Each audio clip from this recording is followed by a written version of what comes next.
sa mga wala pang trabaho dyan at ayaw nang maging tambay. Maraming pinto ang maaaring magbukas para sa inyo sa That's My Tambay Job Fair.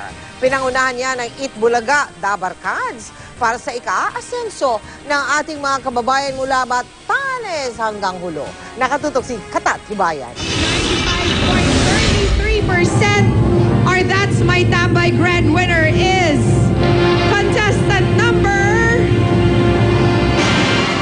1, Emil Paden. Congratulations! Sa Grand Finals itong Sabado sa Itbulaga, tinanghal na That's My Tambay si Emil Paden.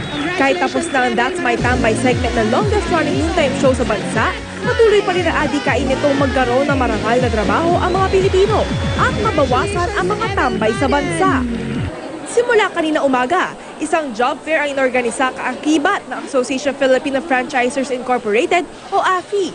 Alas 8 ng umaga hanggang alas 5 ng hapon lamang ang job fair, kaya dinagsa ito ng mga tao.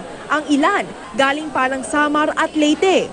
Na-Yolanda po kami kaya nagpunta ako ng Maynila ulit para makapag-hanap po ng work po. Para sa mga magulang ko. Baka ngayon yung ko, jackpot.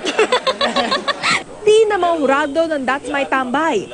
Walang magandang maidudulot kung petiks-petiks lang at panahon na raw para maging kapaki-pakinabang sa lipunan. Wala namang kwenta yung nakatiwangwang ka lang. Bakit yung tiwangwang? Totoo yun. Kasi sa pagtatrabaho, dyan mo makikita yung mga bagong kaibigan, bagong tao, bagong koneksyon. Pag may pangarap ka, magtrabaho ka. Kung gusto mo na lang tumambay habang buhay, wala kang pangarap ng ibig sabihin. Sa mga tambay, hindi dapat habang buhay, tambay lang.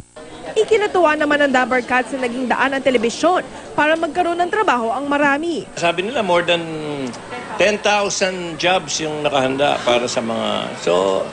So, yun ang bago ngayon sa TV. Hindi lang contest, chance pa para magkatrabaho ka. Balak daw ipagpatuloy ng AFI kasamang Itbulaga ang job fair at least once a month. Dapat may dala kang resume, dapat maayos yung pananamit mo. At pagkatapos, kapag ini-interview ka, nakatingin ka ng maayos na nag-i-interview at nasasagot mo yun ng maayos. Katatibayan updated sa showbiz happenings.